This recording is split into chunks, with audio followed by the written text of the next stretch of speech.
And we are live. Hello, everyone. My name is Matthew. Welcome to our Wednesday, January 20th live session for our astronomy classes and just for general interest in astronomy. Again, my name is Matthew. I'm one of the course staff. I'm going to hand this over to Professor Impey, who will say welcome, and we'll get started with your questions. As a reminder, if you have questions, post them in the chat, and I will grab them from there. Okay, thanks, Matthew. And yes, another live session for the online courses or anyone interested in astronomy who finds out about this. They're welcome, of course, and the floor is open for your questions. Excellent. The first question for today is from Cheeky Bear, who would like to know, could two planets fuse together without colliding? That is an interesting question, and it's much more likely to happen in the very early stages of planet formation. So planet formation is an amazing and chaotic process. We pretty much know the evidence, of course, of the formation of the solar system is long lost 4.5 billion years ago, but simulations give us a pretty good idea of how it works.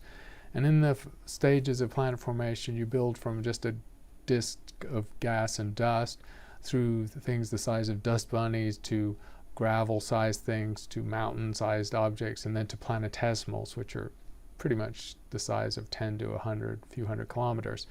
And then those last few thousand planetesimals collide and merge to form planets, and that's how we have the terrestrial planets in our solar system and the rocky cores of the gas giants, and we think it happens similarly elsewhere. In general, fully mature Earth-sized type planets late in the evolution of a solar system do not fuse when they collide. They will typically collide with such a large relative velocity that that's a catastrophic event. One such catastrophic event is presumed to have led to the formation of the moon, which splashed off when a Mars-type object hit the infant Earth. Generally, these kind of collisions are catastrophic or destructive because of the relative velocities and because the rock is hardened and is essentially brittle. However, when these processes happen somewhat earlier in the history of the solar system, when the rock is almost magma or semi-molten, then it's much more likely that they literally will stick because the rock is tacky or sticky itself. And also, there are enough collisions going on that some of them will have small relative velocities and so are more likely for the things to accrete than collide and destroy each other. So I think this process can happen, especially early in the history of a solar system, but once you've formed your fully fledged planets, collisions tend to be catastrophically destructive. Excellent. The next question is from Layla Murad, who's on with us live. I know the planet Nibiru is a lie because the existence of such a planet has not yet been proven. But today I came across an article in which some scientists confirmed its existence. What do you think about this? Is this false information? Yeah, I think there's plenty of misinformation about astronomy online, unfortunately, and sometimes it seems to come from, almost reputable sources. Nibiru, or really any previously unknown planet in our solar system, especially of any significant size, and especially in the inner part of the solar system, is essentially ruled out by observations. We just know our backyard extremely well. We have surveys, we have science probes, satellites, and interplanetary missions. So there's really no room to hide anything. On the far side of the sun, or however you manage to imagine it, it just isn't possible. Now, there are possible new significant sized planets, possibly even Earth-sized, lurking in the outer solar system beyond the Kuiper Belt. That's much harder to fully explore that terrain. But as far as sort of phantom planets or planet nines or Nibiru or any of these hypothetical objects, I think there's essentially no evidence for them. The next question is from one of our participants online, Tim Eliason, who would like to know, when do you think that the rich people of the world will start living in huge luxury spaceships? Well, the rich people of the world, I don't know if they'll live in spaceships particularly, but they could indeed spend significant time in luxury space motels or hotels because starting with Robert Bigelow, I think founded the Motel 6 chain and so is a multi-billionaire. There are quite advanced plans for creating, space habitats in Earth orbit. Not the International Space Station. These are private enterprise things. And so, yes, it's quite possible that rich people, the only ones who really will be able to afford this at the beginning, might have sort of vacation or stay vacation homes in space. Unlikely that's going to happen on the moon or Mars, but rich people will definitely be the pioneers of the space activity because they're the pioneers of all initial forms of activity in flight. Remember, commercial aviation kicked off in the 1930s to become a mass market thing, but in the 1920s it existed and it was really only rich people that could afford it. The next question is from Dimitris, who would like to know if is there an optimism for funding NASA's programs more generously due to the change of the White House administration? It's not really clear, actually. I mean, what is clear is that the new administration is extremely favorable towards science. News from the last week is that the president's science advisor has already been appointed. His name's Eric Lander. He's the founder and CEO of the Broad Institute, a genomics institute out of MIT. He's an extremely senior and prestigious scientist, and he's being elevated to cabinet level. And also Biden has announced several of the other heads of his advisory agencies. So science has a very prominent place in the Biden administration, which is a refreshing change from the last 4 years. As far as the funding of science, though, that's something that comes from Congress as well as the president. The president will have a budget. I'm sure the budget will be kind to science and look for increases. But there are enormous bills coming due for pandemic relief and for stimulating the economy and just dealing with the wreckage of the pandemic economically. So it's not going to have science going up by very much, but science is unlikely to take cuts. And it's also up to Congress. Now, one of the nicer stories of the last 4 or 5 years where polarization and division has been the theme is that the bipartisan support of Congress for science, both sides of the aisle, has been pretty strong. So science has never really been thrown to the wolves. And in fact, the president's budget in the last 4 years tried to cut science every time and was rebuffed by Congress, who gave science a flat budget or an increasing budget. So the simple summary is that science is going to fare moderately well under the new administration, and because its Congress supports it, but the competing demands are such that we don't expect any significant growth. Excellent, thank you very much. The next question is from Steve McFadden, who would like to know, when do you think that the Starshot mission will finally launch, and what do you think about light sailing technology? So the Project Starshot is an ambitious mission with some very senior scientists and visionary thinkers and some deep pockets like Yuri Milner behind it, to send miniaturized probes to the nearest star system and to hopefully inspect Earth-like planet that we think might exist there in Proxima Centauri. That's a little over 40 light years away, and so going at maybe 5 or 10% of the speed of light, it's a multi-generational mission.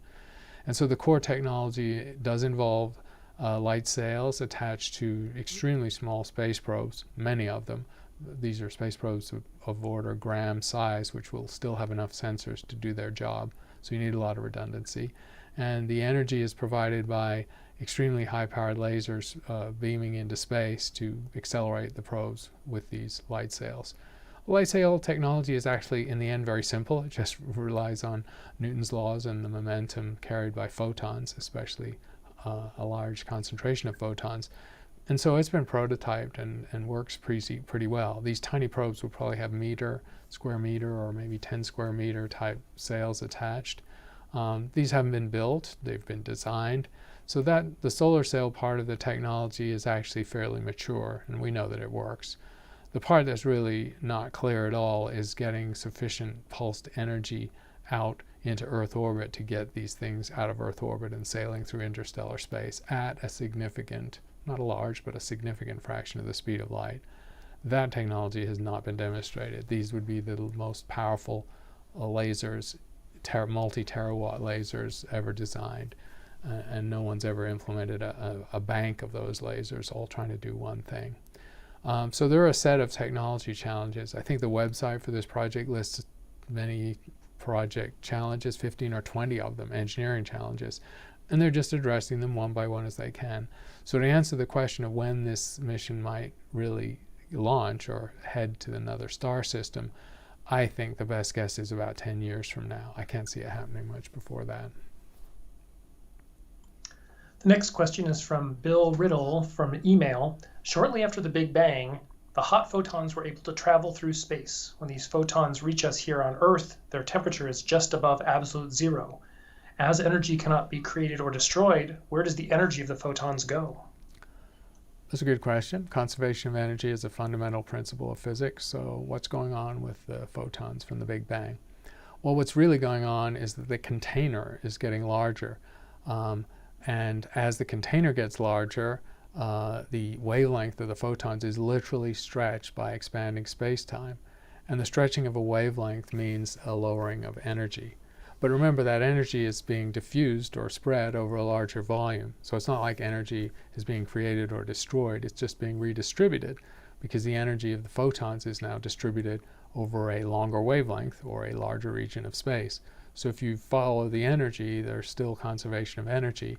It's just that the universe is getting larger, and so you're diluting essentially the radiation of the Big Bang, and that, as when you put a drop of boiling water in a cold bathtub, as the drop diffuses, it will lower its temperature to reach the ambient temperature of the bath. Same thing is happening in space with Big Bang photons.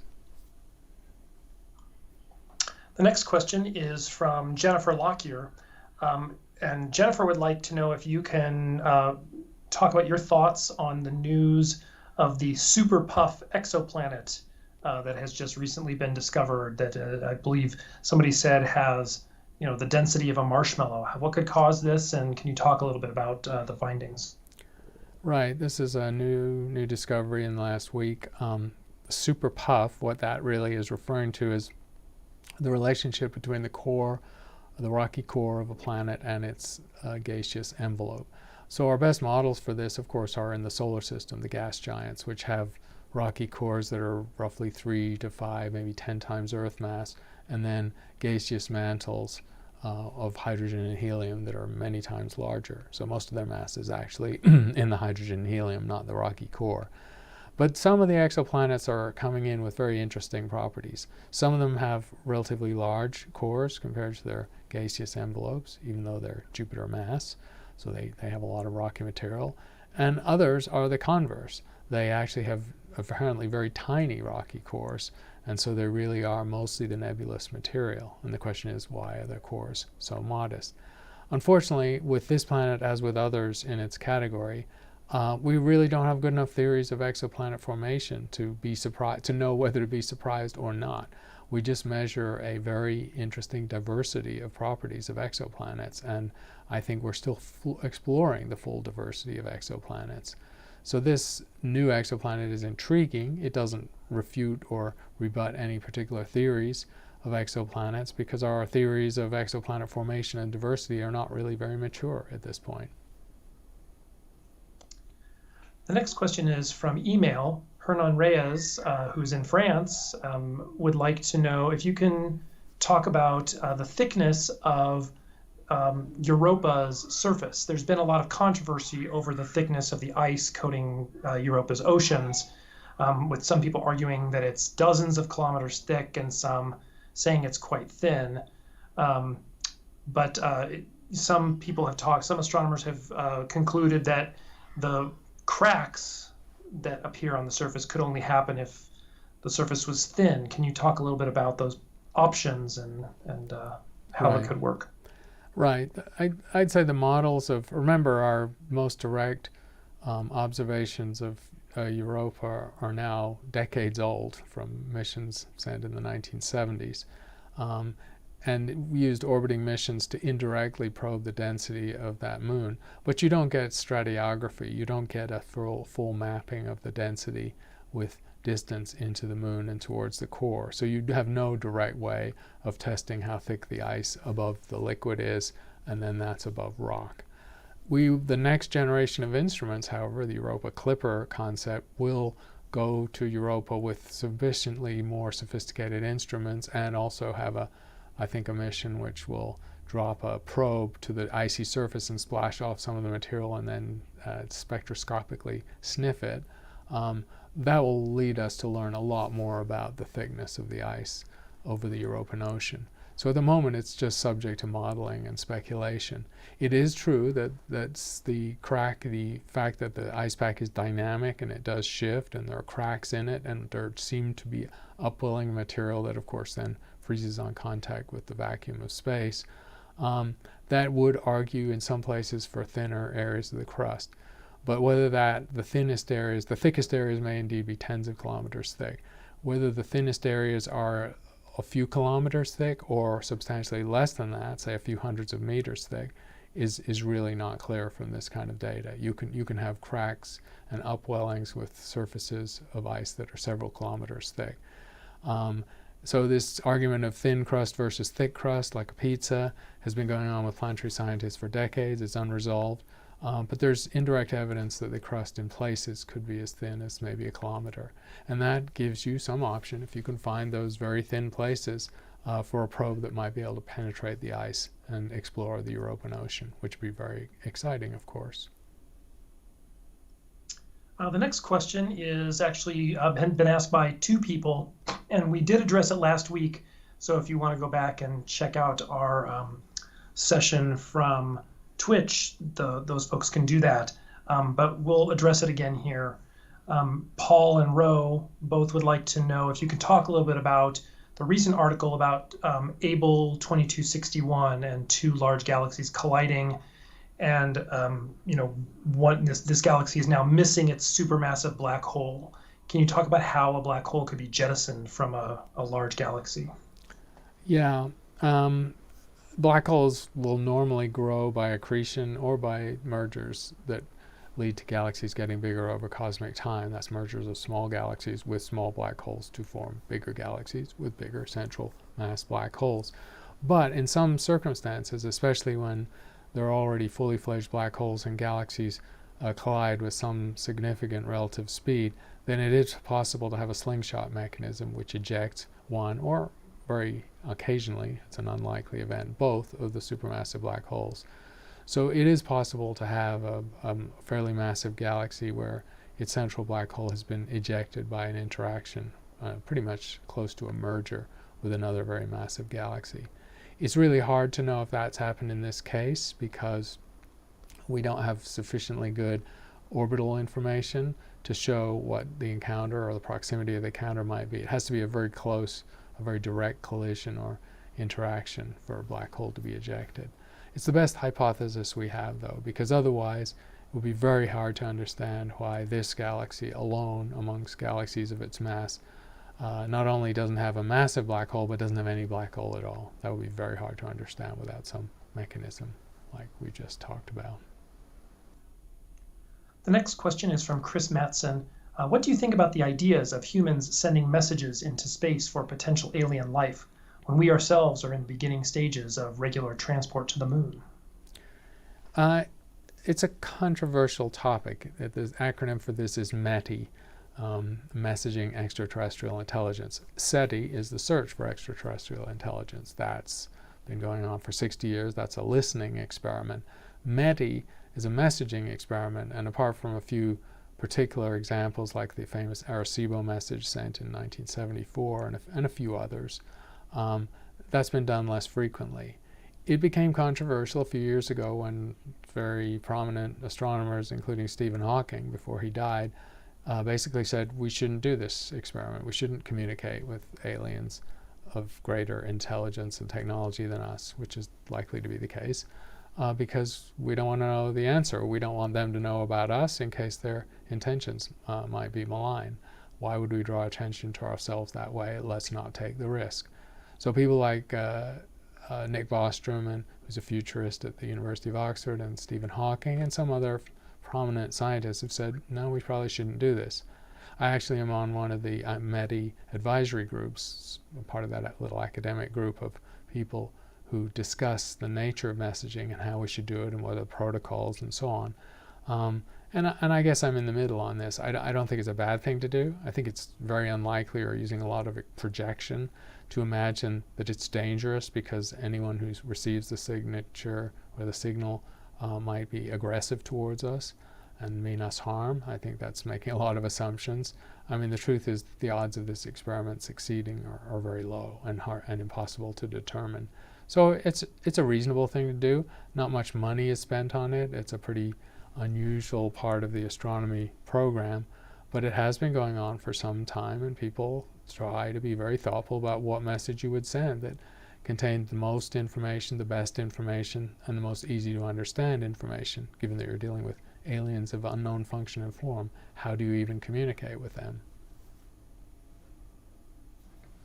The next question is from one of our live participants.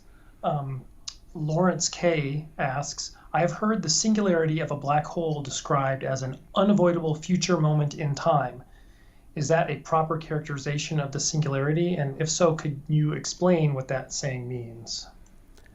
It is an unavoidable future of time for anything within the event horizon. So in black hole theory, yes, there's an inevitability attached to anything that falls into a black hole, that at some point it's destined for the singularity, which, since we think it's a region of infinite density and compression, that's obviously an endpoint or a fate for matter. There's no surviving the singularity. So in that sense, it's an endpoint, but it's not an endpoint beyond the event horizon of the black hole. Now, whether it's actually an endpoint is really unclear. The theory of black holes postulates singularities, but we've never seen one. And in fact, there's a theory, a famous black hole theory from the 1970s, which predicts, this came from Roger Penrose and Stephen Hawking, which says there should be no naked singularity. So we're never going to see in nature an unveiled singularity. They will always be hidden by an event horizon, which means, in terms of what we can do and what we can't experimentally, they're always going to be mysterious.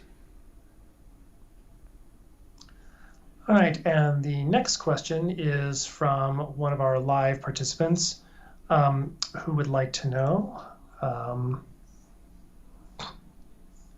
So this is from, I'm sorry, I got a little bit lost. Okay, so Dennis Baller would like to know, in a closed universe, could a photon return to its origin? Yes, in principle, in a closed universe, it could. And there's a class of cosmologies called, small universe theories, where a space-time has a high degree of curvature, and so space is wrapped on itself and is a closed surface in 3 dimensions. That's hard to imagine. And in that case, yes, light could wrap around through a universe multiply, return to its origin, and do that multiple times.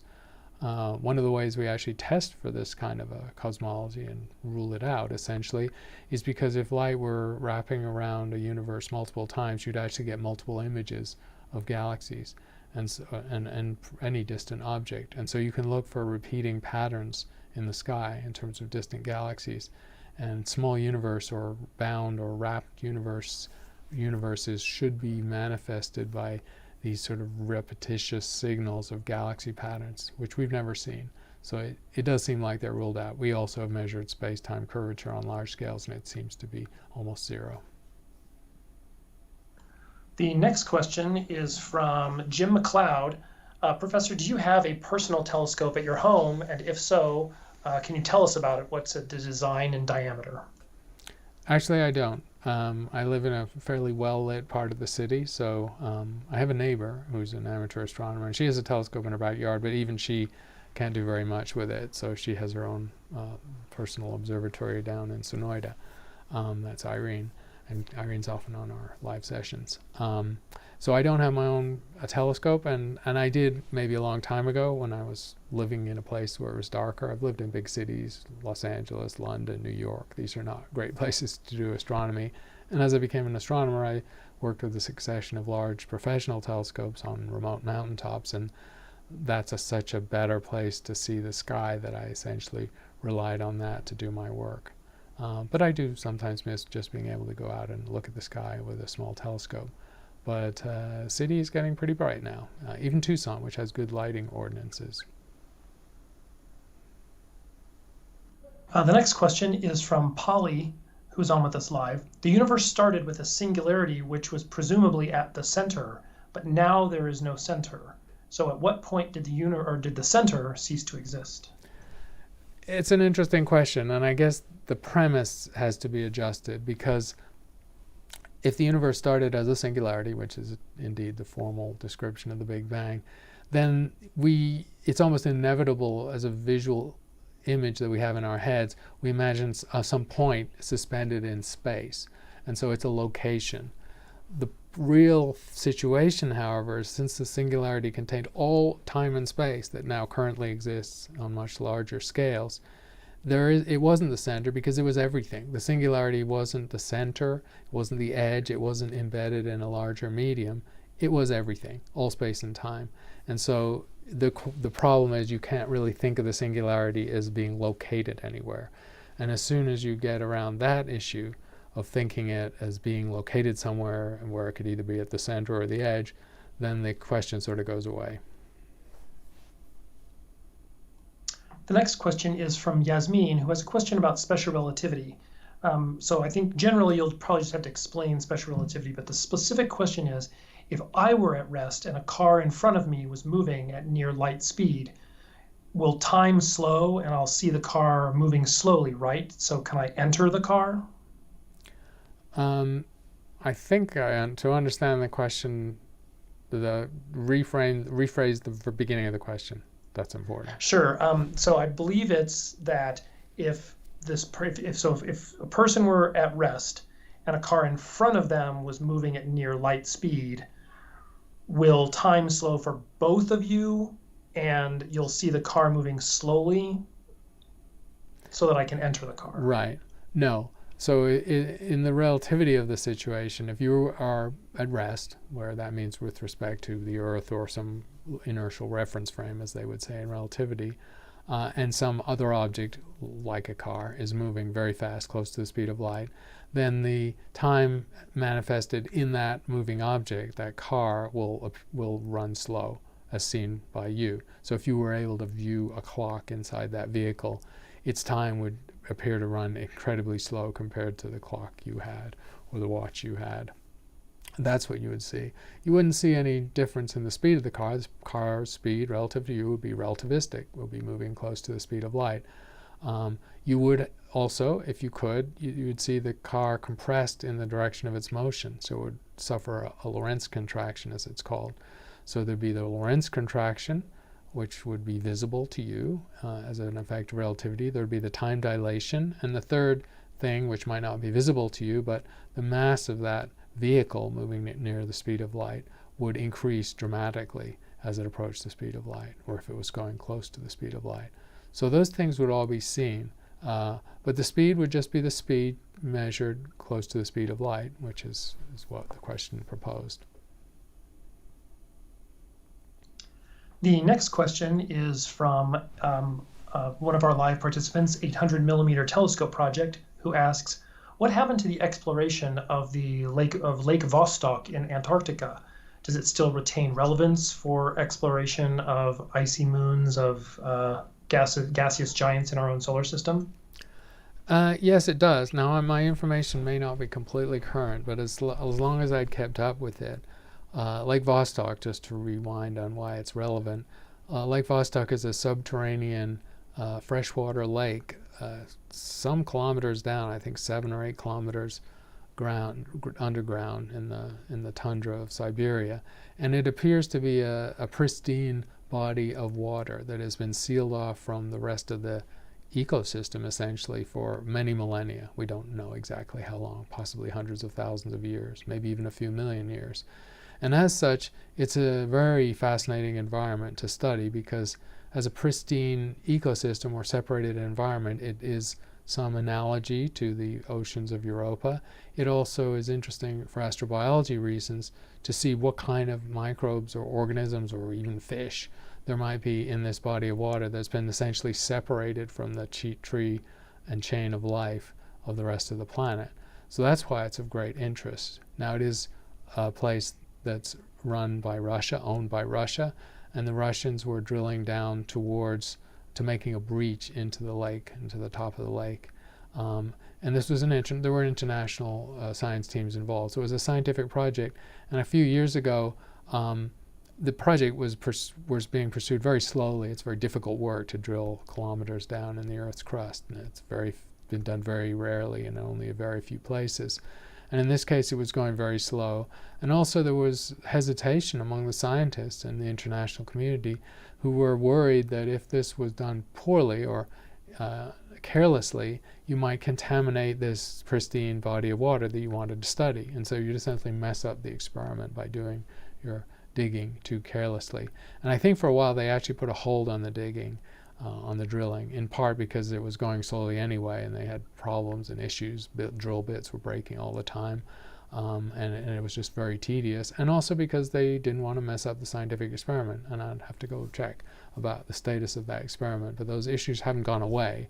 They're still a major concern, but it's still a very interesting place to explore. The next question is from Simon Wells. What is the protocol for releasing information to the public about unidentifiable radio signals?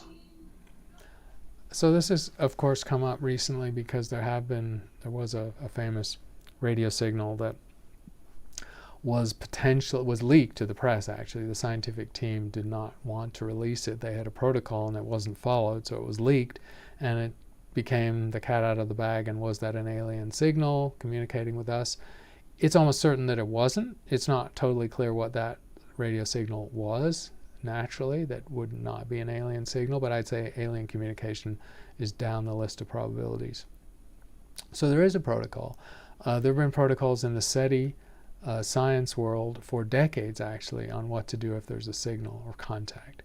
And the protocol involves, first of all, being extremely sure that the signal is not just an artifact or a glitch or something that's man-made or human-caused. And if it passes all those checks and is really extraterrestrial and is really not natural phenomena, and that's a very hard thing to show as well, then there's a protocol for informing the relevant people. And that starts with the International Astronomical Union, which is the governing body of all astronomers worldwide. And I think simultaneously the information goes to UNESCO and thereby the UN, and also to the heads of the government of whatever country hosts the facility making the observation. And so those are the bodies right to the top that are consulted or told about the information first, before anyone goes to the press or you read about it in the newspaper or see it on TV. The next question is from Garo. How soon do you think we will have a theory that bridges relativity and quantum mechanics? I think it's a decade or more away, maybe multiple decades. The best candidates for such theory, string theory, various forms of quantum gravity theory, and that's not one theory, that's a set of theories. Progress has been very slow on these theories because, of course, each of these theories is quite different in concept than the conventional theory you have of quantum mechanics and general relativity. It's going to have unique features, of course. And yet it's got to reproduce those theories. So any theory that unites these two disparate branches of physics is going to have to reproduce the phenomena and the explanations for all the observations of those fields, which have both been around for almost a century. That's quite challenging. That's a very high bar. And then, of course, a theory that unites these two regimes is going to have to make its own set of unique predictions so that you can test it, since there are a number of candidates for theories to do this. So that's a very high bar. That's a very difficult thing. And the theories themselves that are being worked on, whether they're quantum gravity or string theory or variants thereof, are intensely complex mathematical theories where just doing calculations and deriving new results is very difficult, and really only dozens or maybe 100 or so people in the world can do it well. So for all those reasons, it's going very slowly. Einstein spent 20 years unable to do this, so we know it's hard. And there are a lot more people working on it now, but progress is still slow. So I think I'm pretty pessimistic on that one. The next question is from Madsen Talvain, who sent an email. how would a supernova that exploded within 10 or 15 light years away from Earth harm us? And then I think I will make it more general to be, how close would a supernova have to be to affect life on Earth? Yeah, 10 or 15 light years is about the threshold for causing significant problems to the biosphere.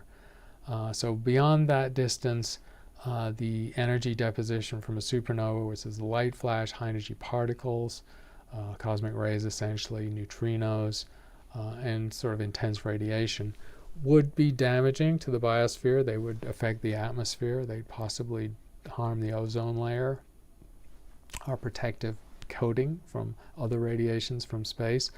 But it would be a survivable event in the sense that it might increase the mutation rate on the Earth's surface because of the thinner ozone, but it's not a catastrophic or cataclysmic event.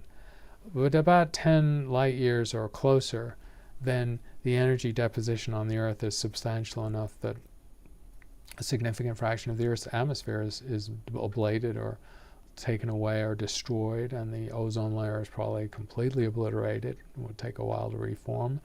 And then the energy deposition itself could lead to worldwide forest fires and other bad things happening that would change the climate of the Earth and possibly render it uninhabitable.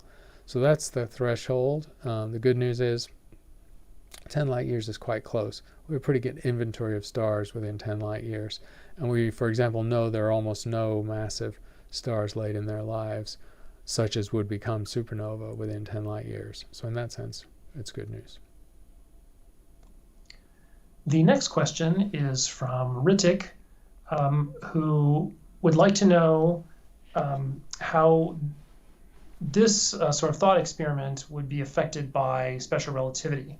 So if you assume that you have a 2 light year long stick and a button on its end, and from the other end a person pushes it, does that mean that we somehow communicated faster than the speed of light? That's a good question, but I think the answer is still no, because if someone, you imagine a mechanical or physical object like a stick or metal rod, it doesn't matter what it is, that's 2 light years long, anyone, assuming such an object could exist and be stable, but let's assume that it's a thought experiment. If someone pushed on the end of it or wiggled the end of it or did something to the end of it, then that information has to propagate through the physical object.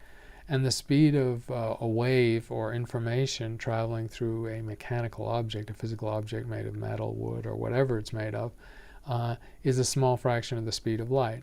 So there's no way that that's violating relativity in that sense, because that information is traveling at thousands of miles per hour instead of millions or billions of miles per hour like light. So I think physics is safe because of this. The next question is from Aditya Chowdhury, who would like to know if the space missions that we are launching are producing significant amounts of greenhouse gases and possibly depleting the ozone layer. So how is space exploration affecting, the ozone layer, but the climate in general?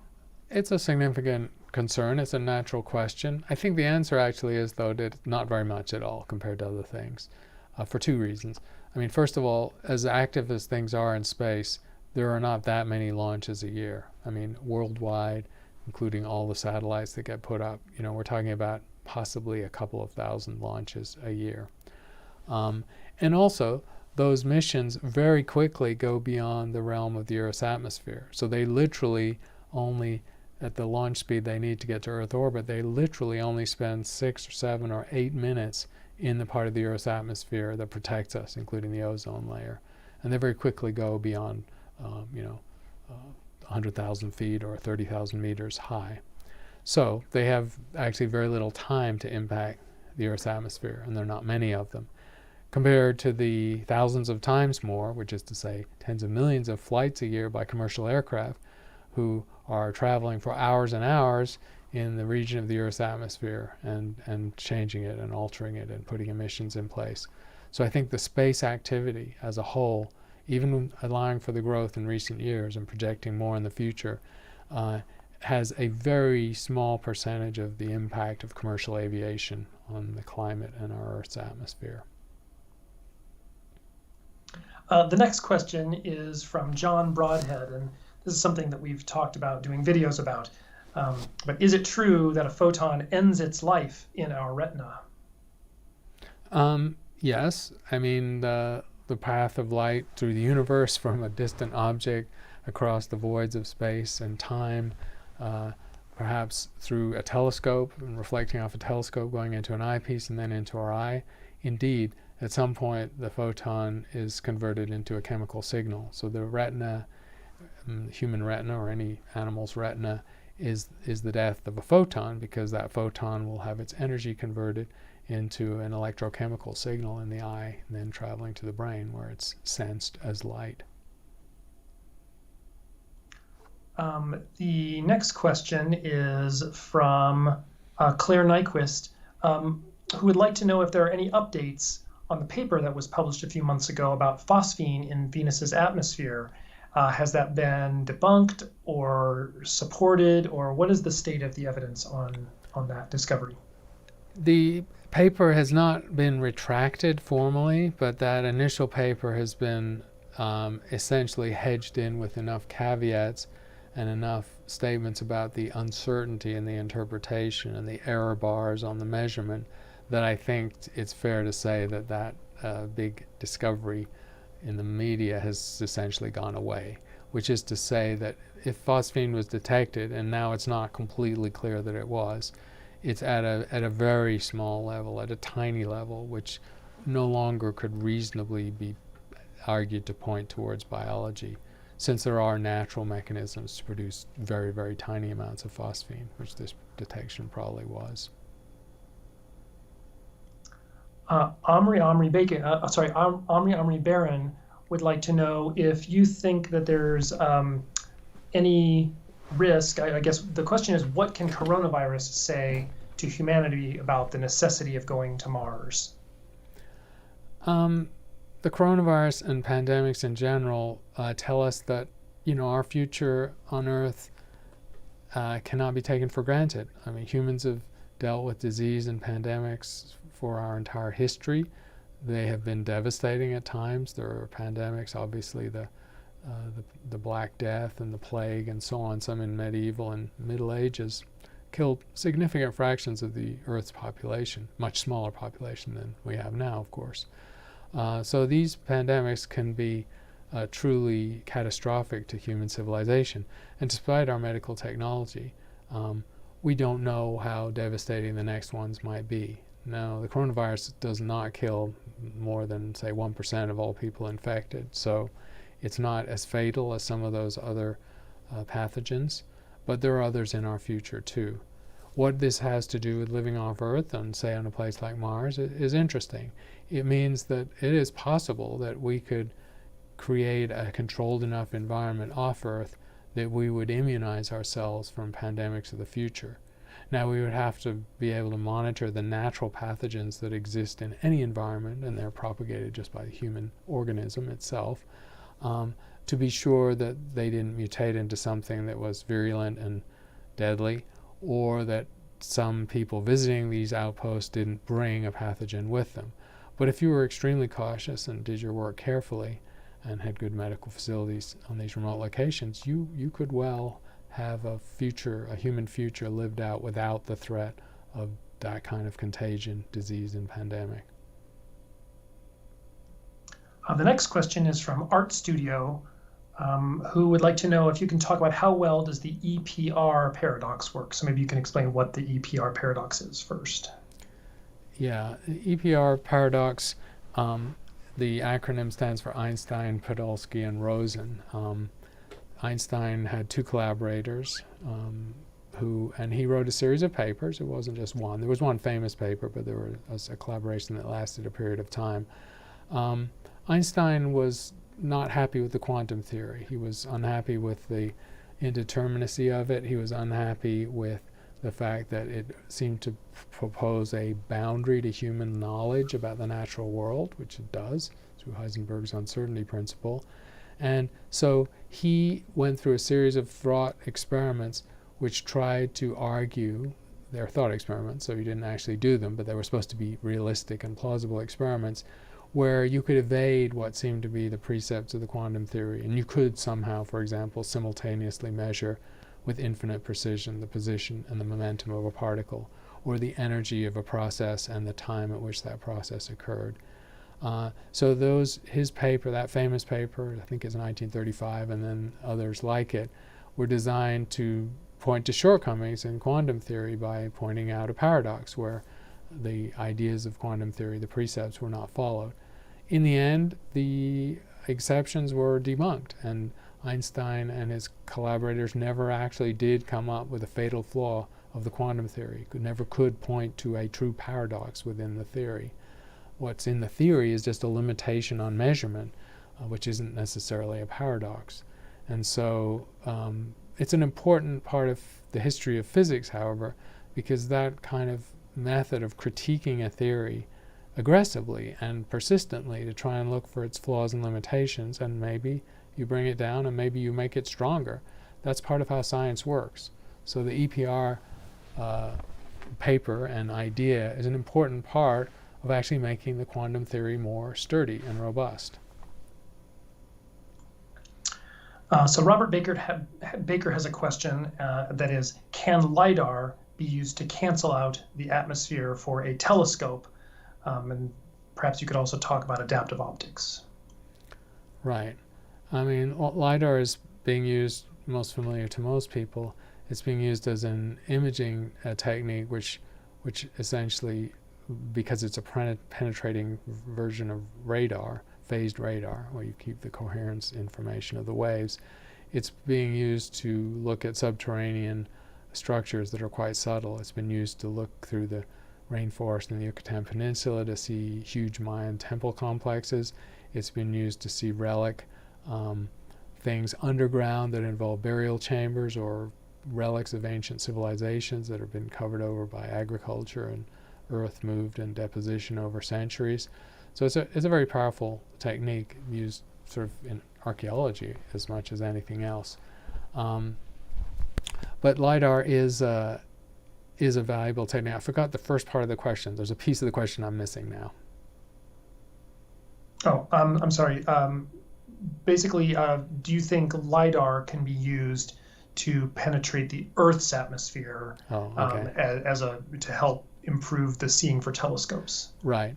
So Lidar is not directly used for adaptive optics, so I'll treat this as a separate question about whether Lidar can be used within the Earth's atmosphere to help do what adaptive optics does, which is correct for variations in the density and the turbulence of the Earth's atmosphere that messes up imaging for astronomy. Lidar is not actually particularly useful for that because the wavelength is too long, actually.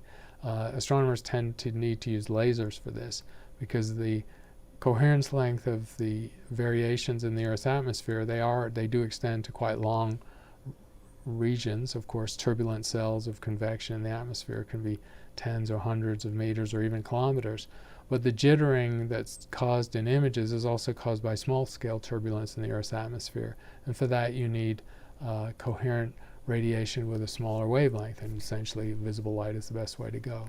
So I think for adaptive optics and for correcting the Earth's atmosphere, lasers are better tools than Lidar. A couple people have asked this question, which is, where do you see the field of astronomy in 50 years? That's very interesting because that's so far ahead that's really hard to predict. So I would be moderately confident in predicting 5 years out and maybe 10 years out. And I think in 10 years we might be able to have detected life elsewhere in the universe, maybe on the planet atmosphere being altered by microbes on a exoplanet some tens of light years away. That's possible. I think we might know more about the solar system, maybe have found evidence for life on ancient Mars. I think cosmology will either have resolved its apparent inconsistencies or be in full-on crisis where we're actually looking for alternate theories. I think we may have detected the dark matter particle, assuming it's a subatomic particle. I think all that could happen in 10 years. In 50 years, I actually don't know at all, because 50 years is just such a long time in a field driven by technology. And to see that, you just rewind 50 years from now. So 50 years ago was 1970. In 1970, CCDs did not exist. We were still using photographic plates. So astronomical imaging, beautiful deep sky images, but astronomical imaging is now thousands and thousands of times better, not just because of bigger telescopes, but because of detectors, than it was in 1970. And that's revealed the universe in ways we couldn't imagine. In 1970, astronomy outside the range of visible light or radio waves was in its infancy. The very beginnings of X-ray and infrared astronomy had started then, but they were really primitive, and only a dozen or so targets had been detected at those wavelengths. Now, of course, we have super sensitive X-ray, infrared satellites, gamma ray observatories, and so on. So the electromagnetic spectrum has all been opened up in the last half century, and it's hard to know where that would go. If I were projecting the biggest area of growth of knowledge, it would be in gravitational waves. We've just started doing gravity wave detection. The first detection is less than 5 years ago.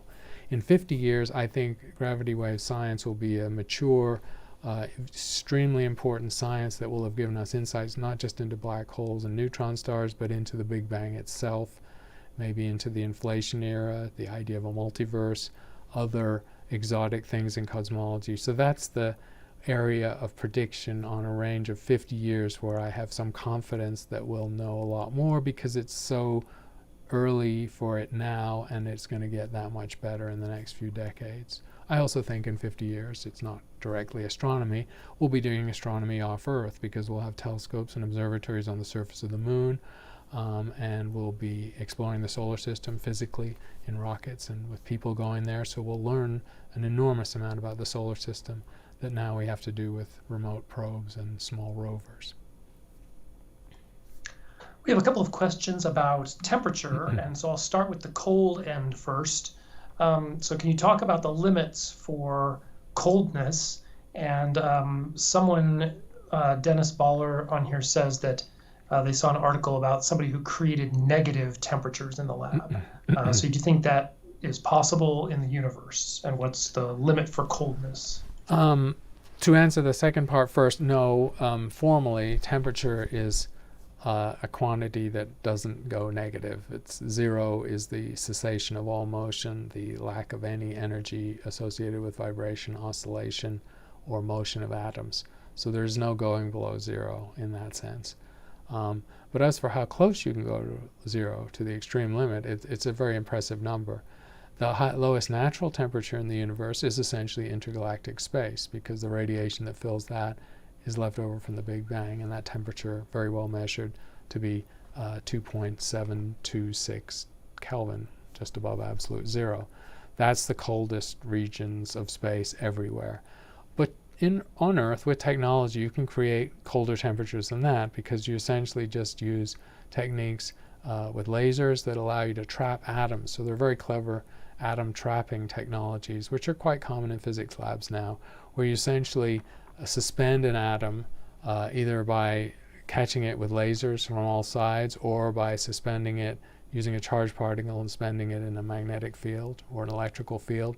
And you can essentially still it, you can freeze its motion so well that formally, in terms of its vibrational and movement energy, it has a temperature that's a tiny fraction of a degree Kelvin. And I think the limit in the lab, don't quote me on this, is probably about a billionth of a degree, and probably goes down all the time. So you can create, in very limited situations, temperatures that are a tiny, tiny fraction of a single Kelvin in the lab, much lower than any temperature you would see in space. So then Riddick has the opposite question. Is there a limit for hotness, and what would happen if we crossed it? So that's an interesting question. So the temperature scale is bounded on the low end by no motion at all, and that's zero. And we know zero energy is not a real concept, because even the vacuum has a small amount of energy.